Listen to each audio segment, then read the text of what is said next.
अपने हालत बदलने की। मोहतरम दोस्तों, आज मैं यहाँ आपके सामने कदवा प्रखंड के बेनी जलालपुर पंचायत के सनकतरा गांव है, वहाँ के बांध बंडाल है बगल में, अपने सुरजापुरी ज़बान में बंडाल कहते हैं। यहाँ हम खड़े हैं, हमारे दोस्तों अहबाब भी यहाँ खड़े हैं। यहाँ आज मैं आपके सामने दो मुद्दे पे आज हम बात करना चाहेंगे। सबसे पहली बात तो ये है कि ये जो आज इधर दिखाइएगा, ये जो आप देख रहे हैं, ये खेत जो देख रहे हैं, ये सैकड़ों नहीं, हज़ारों नहीं, बल्कि लाखों एकड़ ज़मीन में यहाँ से लेके वहाँ तक जो है किसान हर साल जोतते हैं अपनी मेहनत और मुशक्क़त से, और अपनी जाफशानी से अपने खून और पसीना को एक करके यहाँ ज़मीन को जोतते हैं और फसल उगाने की कोशिश करते हैं। मगर हर साल बाढ़ आता है और बाढ़ आने की वजह से जो है सैलाब की नज़र ये खेत और खलियान हो जाती है। मोहतरम दोस्तों, आपसे सवाल ये है और तमाम हमारे उन दोस्तों से जो सीमांचल से ताल्लुक़ रखते हैं कि क्या इसका कोई परमानेंट सॉल्यूशन है, इसका कोई मुस्तकिल हल है? मेरे दोस्तों, इसका परमानेंट सॉल्यूशन है। ज़रूरत है हमें जागने की, ज़रूरत है हमें ख्वाब गफलत से उठने की, ज़रूरत है हमें अपने बिस्तर से उठने की। इसका परमानेंट सॉल्यूशन है दोस्तों, इसका परमानेंट सॉल्यूशन है महानंदा बेसिन प्रोजेक्ट। ये उस वक्त की बात है जब हिंदुस्तान के वज़ीर आज़म मोरारजी देसाई हुआ करते थे। उस वक्त एक स्कीम पास हुई थी जिसका नाम था महानंदा बेसिन प्रोजेक्ट। इस नाम से एक प्रोजेक्ट पास हुआ था और इसको पास करने वाले किशनगंज के एमपी हलीमुद्दीन साहब थे। उन्होंने ये जो है फ़ंड जारी किया था, तकरीबन 118 करोड़ रुपए ये फ़ंड जो है जारी किए थे। उसके बाद बंगाल के सीएम ज्योति बासु और बिहार के 11वीं सीएम कर्पूरी ठाकुर दोनों ने मिलकर के एक फ़ंड जारी किया और तस्लीमुद्दीन साहब के कोशिशों से तकरीबन 800 करोड़ एक फ़ंड जारी किया जिसका नाम था महानंदा तीस्ता बेसिन प्रोजेक्ट।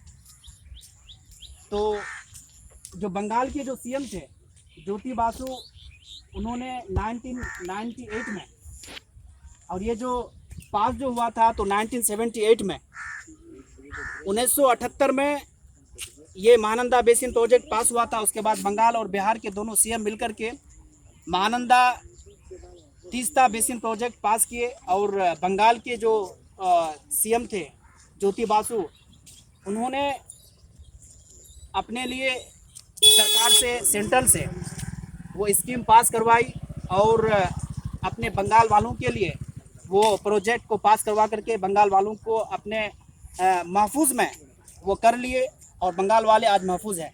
मगर ये जो आज देख रहे हैं सीमांचल की हालत, हर साल बाढ़ आती है और हमारे किसान और जो मजदूर तबके के जो लोग हैं हर साल परेशान होते हैं। तो वजह यह है कि आज तक जो यहाँ काम नहीं हो पाया। तो हमारे जो तकरीबन सीमांचल के लगभग 24 एमएलए और तकरीबन 3 से 4 सांसद हैं, आज तक इन्होंने आवाज़ नहीं उठाई और आज तक इस सिलसिले में कोई काम नहीं किए। और याद रखिए, अगर ये लोग काम करते, अगर विधानसभा में अपनी आवाज़ को उठाते और सांसद में अगर ये आवाज़ उठाते तो ज़रूर ये काम होता, क्योंकि ऑलरेडी ये प्रोजेक्ट बन करके तैयार है। सिर्फ इसमें जो है आवाज़ उठाने की ज़रूरत है, उसको धरातल पे लाने की ज़रूरत है, इसको ज़मीनी सतह पे लाने की ज़रूरत है। ज़मीनी सतह पे जब तक लाया नहीं जाएगा उस वक्त तक काम नहीं होगा। तो हमें जो है जागने की ज़रूरत है, उठने की ज़रूरत है। और दूसरा मुद्दा वो ये है कि यहाँ जो आप देख रहे हैं, दिखाइएगा थोड़ा सा, ये जो है इसको बंडाल बोलते हैं। आप देख रहे हैं अपने माथे की निगाहों से, बंडाल बोलते हैं इसको अपनी सुरजापुरी ज़बान में। ये इतना ख़तरनाक है कि जब से ये बांध बांधा है, जिस वक्त से ये बांधा गया है, उस वक्त से लेकर के आज तक इतना डेंजर पॉइंट में ये है कि अगर खुदा ना खास्ता अगर ये बांध टूट जाए तो इधर का जो इलाका है, इधर दिखाइए, न जाने 100 नहीं बल्कि हज़ारों गांव इससे तबाही के दहाने पे पहुंच जाएंगे, जिससे जानी माली नुकसान भी होगा और इससे परेशानी भी होगी। मगर ना तो इससे जो है प्रशासन के लोगों को ना तो इस जानिब तवज्जो है और ना ही जनप्रतिनिधि जो चुन करके जिनको भेजा जाता है। हद तो ये है कि जिनको पंचायत लेवल से जिनको जनप्रतिनिधि बना करके भेजा जाता है और वो ऐसे ही गायब हो जाते हैं जैसे कि एमएलए, और एमएलए ऐसे ही गायब हो जाते हैं जैसे कि एमपी, और एमपी ऐसे ही गायब हो जाते हैं जैसे कि सीएम। तो कहने का मतलब ये है कि अभी ज़रूरत थी, अभी ये कंडीशन देख रहे हैं बांध का, दिखाइएगा बांध का कंडीशन देखिए, और देखिए कितना ख़तरनाक जो है पॉइंट से गुजर रहा है, और ये बंडाल भी। तो ज़रूरत ये थी कि जो पंचायत के जो जनप्रतिनिधि हैं, जो हमारे मुखिया हैं, वो जो है एमएलए साहब को लाते, और एमएलए साहब को खुद यहाँ जो है घूमने की ज़रूरत है। ऐसे पॉइंट में, ऐसी परिस्थिति में, ऐसी हालत में अगर वो नहीं घूमेंगे, नहीं आएंगे, तो आखिर कब वो आएंगे और कब देखेंगे। तो उनको जो है वो सोए हुए हैं, और जब वो बांध कट जाएगा तब वो लोग आएंगे और लेपापुती करके चले जाएंगे।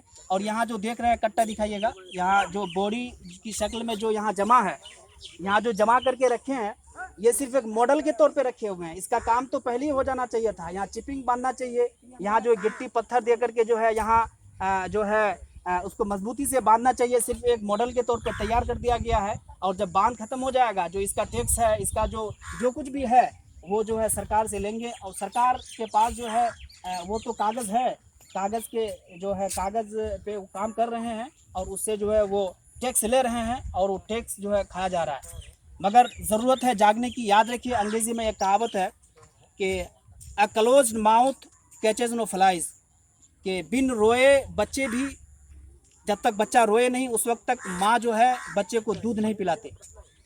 तो जब तक हम अपने अधिकार के लिए, जब तक हम अपने राइट के लिए उठेंगे नहीं, हम अपनी आवाज़ को उठाएंगे नहीं, उस वक्त तक कोई अपना हक देने वाला नहीं है। तो इन तमाम शब्दों के साथ उम्मीद है कि हमारे इस वीडियो को, अपने दोस्तों से गुजारिश है कि इस वीडियो को ज़्यादा से ज़्यादा शेयर कीजिए, चाहे व्हाट्सएप के ज़रिए हो, फेसबुक के ज़रिए हो, या फिर ट्विटर के ज़रिए हो। प्रशासन के लोगों तक अपनी आवाज़ को पहुंचाइए, और जो जनप्रतिनिधि जो सोए हुए हैं, हमारे मुखिया से लेकर के जो एमएलए हैं और जो एमपीज़ हैं, उन तक अपनी आवाज़ को उठाइए, ताकि वो आकर के देखें और इस कंडीशन का जायज़ा लें, और एक मजबूत और ठोस लाही अमल और कदम उठाएं, ताकि जो है हमारे ये जो है देश के लिए, हमारे सीमांचल के लिए, हमारे गांव के लिए, हमारे पंचायत के लिए भलाई का काम हो। उमा अलैना इल्लल बलाग। अस्सलामु अलैकुम व रहमतुल्लाह।